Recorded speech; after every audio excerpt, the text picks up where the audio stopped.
La Tunisie entre désormais en guerre contre la corruption. L'annonce a été faite par le Premier ministre tunisien Youssef Chahed après l'arrestation de plusieurs hommes d'affaires.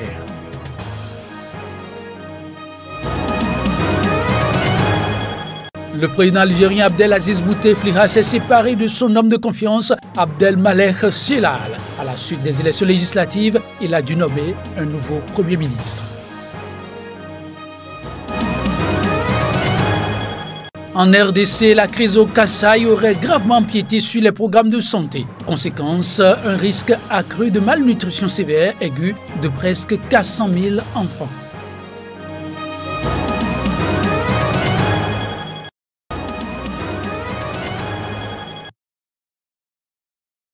En Tunisie, le Premier ministre a affirmé ce mercredi que la Tunisie était en guerre contre la corruption après l'arrestation de plusieurs hommes d'affaires, un coup de filet qui fait espérer à beaucoup une opération main propre 6 ans après la chute de la dictature. Si la révolution de 2011 a en grande partie été motivée par le népotisme du régime de Zine El Abidine Ben Ali, la corruption reste un fléau au point d'être devenue endémique de l'aveu même de responsables. Elle est perçue comme un puissant frein à la relance économique de l'unique rescapé du printemps arabe. Dans la guerre contre la corruption, il n'y a pas de choix. C'est soit les corrompus, soit l'État. Soit les corrompus, soit la Tunisie. Et moi, comme tous les Tunisiens, j'ai choisi l'État, j'ai choisi la Tunisie. Je veux rassurer tous les Tunisiens et leur dire que le gouvernement assume ses responsabilités et va entrer dans la guerre contre la corruption jusqu'à la fin. Je demande à tous les Tunisiens dans cette guerre d'être unis et d'être tous ensemble aux côtés de la Tunisie. Au moins 5 personnes, dont plusieurs hommes d'affaires, ont été interpellées depuis mardi soir dans le pays en vertu de l'état d'urgence en vigueur depuis plus d'1 an et demi. Ils sont impliqués dans des affaires de corruption et soupçonnés de complot contre la sûreté de l'État. En cause, leur incitation et le financement présumé de mouvements de protestation à El Kamour et dans d'autres régions. La nouvelle de ces arrestations a été largement saluée dans les médias et sur les réseaux sociaux, même si certains ont espéré qu'il ne s'agisse pas de poudre aux yeux.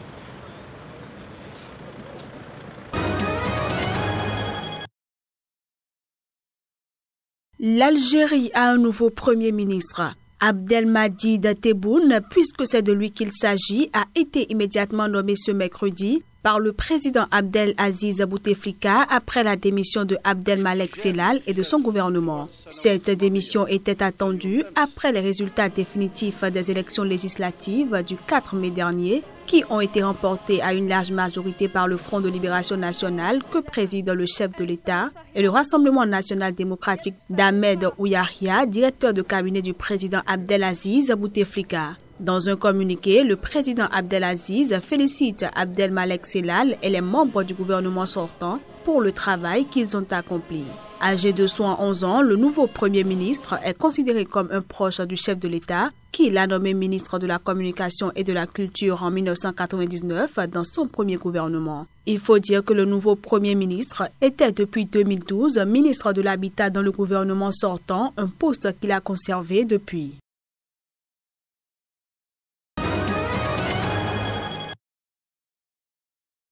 Le Maroc a réhabilité les anciennes écoles coraniques de Fès dans le centre du pays, un programme qui entend conforter le statut religieux de l'ex-cité impériale et contribuer à la lutte contre l'extrémisme. Le roi Mohamed VI a inauguré ce mardi 6 médersas restaurés pour les étudiants de l'université d'Al-Karaouin, considérée comme l'une des plus anciennes institutions du monde islamique. Ces établissements hébergeront et formeront des étudiants dans des matières de la charia, mais aussi en langue vivante et ancienne, ainsi qu'en calligraphie, a déclaré à cette occasion le ministre des Affaires islamiques, Ahmed Toufik. Ces établissements entendent participer à l'immunisation de la société marocaine contre les fléaux de l'extrémisme et de l'ignorance, a-t-il ajouté. Adossé à la bibliothèque éponyme qui sort elle-même de plusieurs années de restauration, l'université d'Al-Karaouin est située au cœur de la Médina de Fès, vieille de près de 1300 ans et inscrite au patrimoine mondial de l'UNESCO. Plus ancien établissement d'enseignement supérieur islamique dans le monde,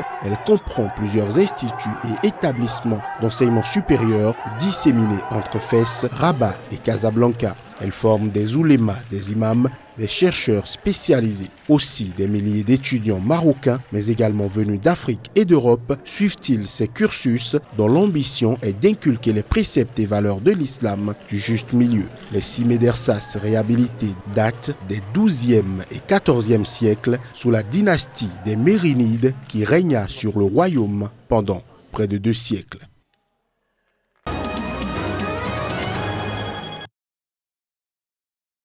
L'UNICEF a prévenu ce mercredi, près de 400 000 enfants risquent d'être atteints par une malnutrition sévère dans la région du Kasaï, dans le centre de la République démocratique du Congo, en raison des violences en cours. La crise au Kasaï a gravement empiété sur les programmes de santé au cours des derniers mois, mettant à risque de malnutrition sévère aiguë presque 400 000 enfants, assure un communiqué de l'agence onusienne. L'UNICEF a besoin de 40,2 millions de dollars américains pour sa réponse d'urgence dans le Grand Kasaï. Ces enfants sont parmi les plus vulnérables du pays et maintenant ils font face à une crise imminente si l'accès aux services de base n'est pas rétabli rapidement, ajoute le document. Sans soins de santé adéquats, sans accès à la nourriture et à l'eau potable, la vie de centaines de milliers d'enfants est menacée. Selon l'UNICEF, les approvisionnements alimentaires et les produits de base sont devenus rares au Kasaï. Pour rappel, depuis septembre, la région du Kasaï est secouée par la rébellion de Kamwina Ntsapu, chef traditionnel tué en octobre 2016 lors d'une opération militaire après s'être révolté contre les autorités de Kinshasa. Ces violences qui impliquent miliciens, soldats et policiers ont fait plusieurs centaines de morts, dont 2 enquêteurs de l'ONU en mars, et causé le déplacement de 1,27 million de personnes. Avant même le déclenchement des violences, les provinces du Kasaï étaient parmi les plus pauvres de la RD Congo. Au cours des derniers mois, les conflits dans la région ont exacerbé cette situation.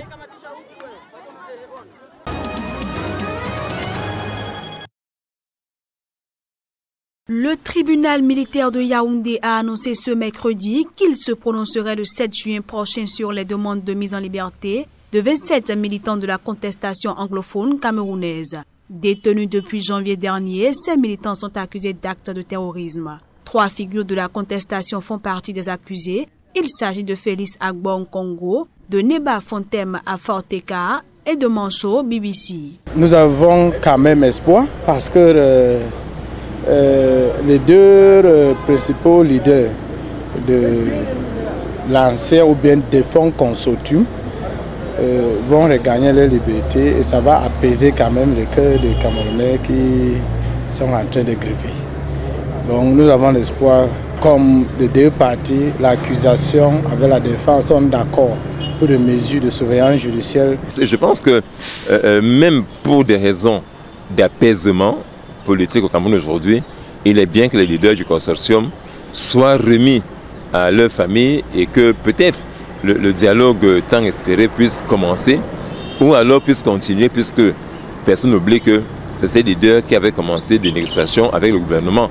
Peut-être qu'ils vont recommencer et que la paix va revenir dans ces pays, en tout cas la sérénité revenir dans les régions adorables que sont le sud-ouest et le nord-ouest. Le procès dure, il faut dire que c'est un peu déplorable, mais il faut dire que les infractions ne sont pas de petites infractions, de simples infractions, c'est des crimes. C'est la peine de mort que la plupart de ces accusés encourent. Et lorsque vous voyez le nombre des accusés, ils sont 27, 28, ce ne sera pas déjà court comme procès.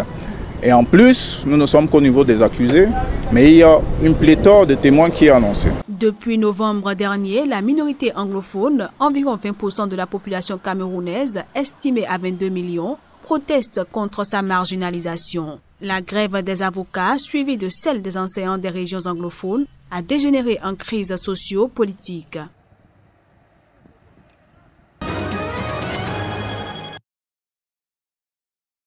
Le président américain Donald Trump a été reçu par le roi des Belges Philippe et la reine Mathilde mercredi après-midi avant de s'entretenir avec le premier ministre belge Charles Michel.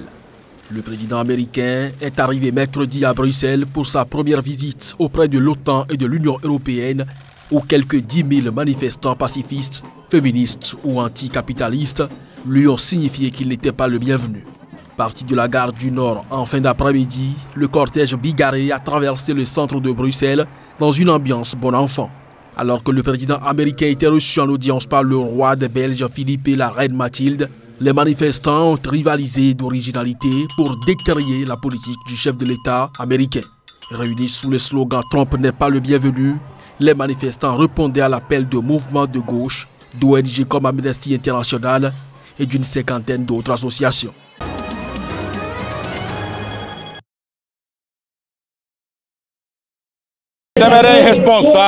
Temer est irresponsable, c'est un irresponsable.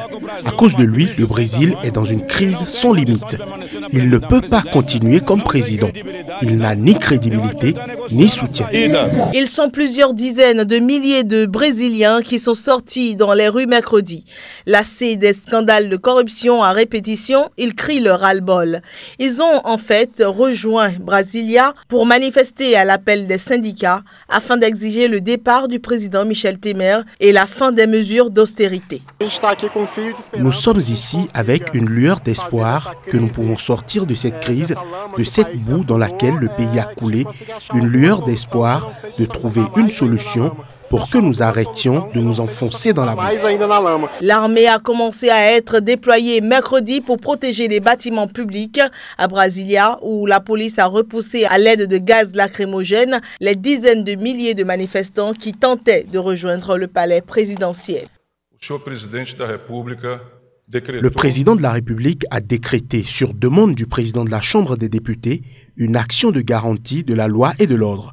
En ce moment même, il y a des troupes fédérales ici, au palais d'Itamaraty, et d'autres troupes arrivent pour assurer la protection des bâtiments ministériels. Les appels à la démission de Michel Temer se multiplient depuis la semaine dernière, quand a été rendu public un enregistrement dans lequel il paraît donner un accord au versement de pots de vin.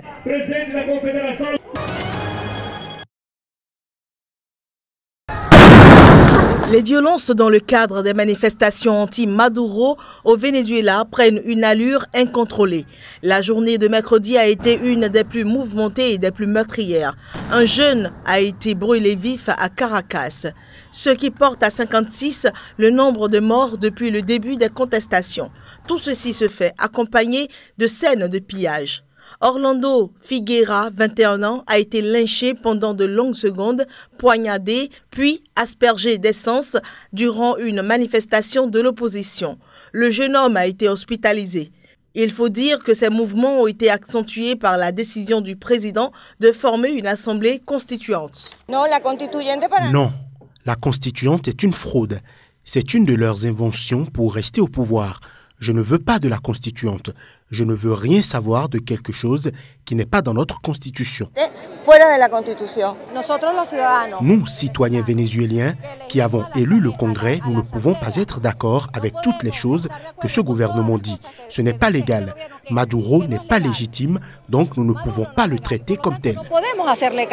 Des dizaines de commerces ont été pillés, des commissariats incendiés, des voitures et des bâtiments détruits.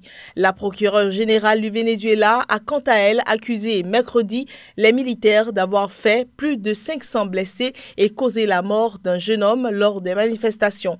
Elle apparaît comme la seule voix critique au sein du camp présidentiel. Si la spirale de violence se poursuit, le Venezuela pourrait être à bord de la guerre civile, d'après les analystes.